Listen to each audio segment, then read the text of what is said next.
So I'm on my way down to Toronto, actually in Mississauga, mind you, to the outdoor show. And Tracy and I are going down there and seeing what we can pick up. I mean, we don't need a lot of stuff, so I'm not sure what we're going to find while we're down there, but tag along with me, stick around to the end of the video, and see what I picked up. Gotta make this way. Very much.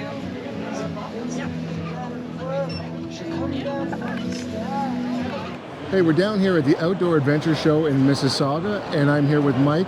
He runs Red Bear Outdoors, and it's one of the main sponsors of my channel. Today I'm looking at the Element Fire Extinguisher. You want to tell us a little bit about that, Mike? So awesome little unit. Essentially, the beauty of these guys is it'll last about 3 times longer than a standard fire extinguisher does, right? Much more simplistic setup. You don't have a massive bulky unit to carry around in your truck that you're worried that's going to go flying at some point, you know? Easier to store it, and the whole way it works is basically you pull off the top handle here, you pull off the bottom, and it starts spraying out the extinguisher. Full ABC, and price-wise, you're looking at for this guy here. It's okay. Price-wise, you're looking at about these guys are what, about $95, I think it is. 109. 109. Sorry, there you go. 109.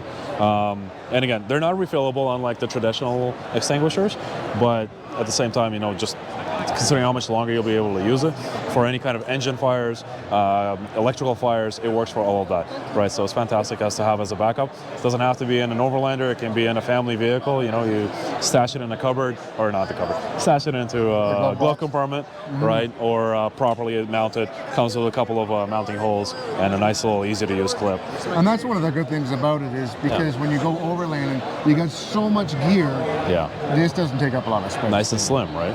Exactly. So perfect little unit, and they do have larger versions as well, but I find that this is kind of the perfect middle ground for what you use. Once you open that, how long does it spray for? Honestly, I do not remember. I apologize. Okay. I think it was something around like 90 seconds. We'll look that up. We'll look that up. I'll put that in the video.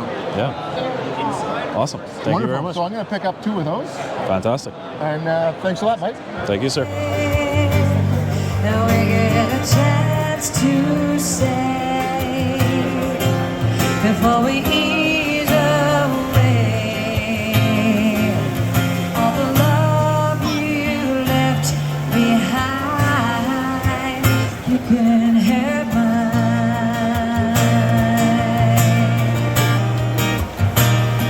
You can have mine. So I'm here with Ian, and it's the Johnson Outdoors exhibit for Eureka.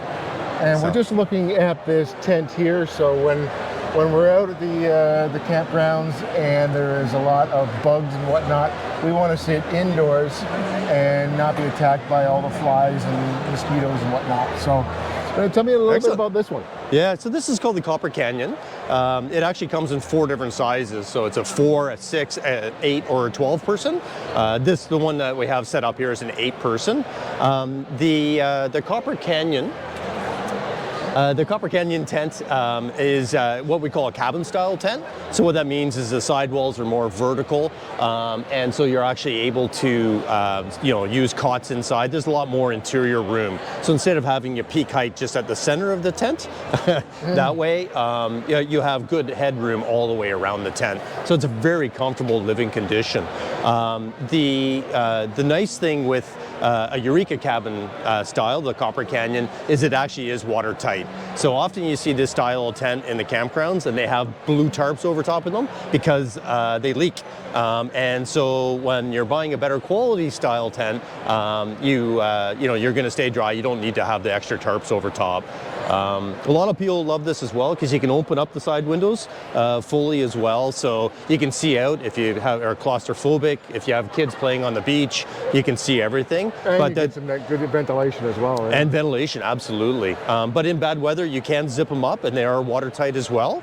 And you still have the ventilation up underneath. There's a lot of ventilation at the roofs as well. And this would be So- tie downs for wind or whatnot. Correct. Right? Yeah. And I do see that there's quite a bit of movement in that. Yeah, yeah. Overall, it's actually a really stable tent, but you're right where, yeah, with more vertical sidewall, absolutely there can be more wind pressures in that. So yeah, especially if you're in an exposed environment, you do want to have a guide out as well. Right, So right. yeah, yeah. Okay. Yeah.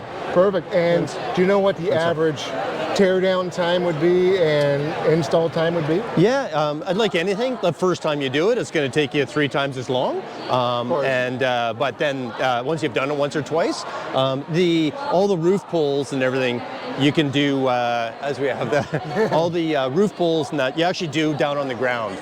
So you assembled all the roof in the tent down on the ground, and then you have all the leg pulls that are also shock corded together by every corner. And with 2 people, you just pick up 2 corners, put the leg pulls in, and walk around the tent, and then the whole thing just raises up. Yeah, yeah. So you're not actually trying to do anything up here. It's actually all at a reasonable level. Yeah, yeah. cool. And then literally probably like a 10-minute setup. You know, once you've And this is something that you could probably put a picnic table in? You want to be cautious with that, where it is designed as a sleeping tent. So if you start mixing your food and whatever with critters, big or small, you could be attracting. So if you want to keep it as a actual sleeping tent, that really you should keep food out of it. You know, if you want to dedicate it as a dining tent, that's fine. Yeah. Absolutely, you could. Yeah, and it does have doors. You know, likely can maneuver a picnic table inside, but yeah, I mean, we have dining shelters where, you know, you can lift the whole side to get the picnic table in, and that's you know, as well. So, but yeah. So that other one that I was looking at is more of a dining shelter than this one is, right? Correct. Yes. Okay. Yeah. But this one's larger, so this is what I'm thinking. Yeah. Yeah. I mean, absolutely. Once again, if you dedicate it towards the dining thing, that's perfect. Right, Yeah. right, okay. Yeah. Yeah. On that one, That's it. because it's so wide open, would be more accessible to put a picnic table. Correct. Yeah, the whole side unzips and all the mesh comes up, so you can get the picnic table right inside easily. So again, and that I mean, one may be the better option for what we want it for. yeah, and then I mean, you can get a floor as an option, but you don't have to. So you know, all the rain will stay on the outside, and you know, you don't have to worry about getting your floor full of food or whatever as well. So This is true. yeah, yeah. So Okay. Well, yeah, you That's give awesome. me a lot to think about. So I'm Yeah, probably that's going to go. I was thinking about this one, but yeah, you're right. This is more of a sleeping quarters than judging by the entranceway and whatnot. But yeah, getting a picnic table in, I think you'd have to put it up on the side to get it in. Sure, but yeah, and yeah, I would hate to yeah. rip it. So yes, yeah, right, and yeah, that floor is Yeah. permanent. So yeah. right. Okay. Excellent. Well, thank you so much. You're welcome. Ian. So, I appreciate Yeah, the enjoyed the show. So Yeah, absolutely. Thanks, You as sir. well. cool. So, that's the end of the show. We didn't get a whole lot of stuff, but mind you, that was more of a hiking show than an overlanding show. So, there wasn't a lot of stuff that was there. There was some overlanding stuff, but not really a lot. So, I kind of expected that from last year, but I think the overlanding stuff has gone down a bit from what it was last year. I'm still excited about it. I did pick up a few things. I picked up some really awesome fire extinguishers from Red Bear. And I picked up that bug tent, so when we're sitting there trying to eat our dinner out in the woods somewhere on one of the trails, that I'm not getting eaten alive and my food's not getting attacked. So, as far as I'm concerned, that was really awesome. So, I'm glad that we went. And the weather on the way down there, I heard it was going to be crazy, and it wasn't that bad. Take a look at the roads. So it wasn't that bad at all. Next week, I'm going to be showing a video of me going camping, winter camping, and it should be pretty fun. I'm going to be testing out a diesel heater. Last time I went on an overland trip in the winter, I used a My Buddy heater. Well, this time I'm going to be using a diesel heater.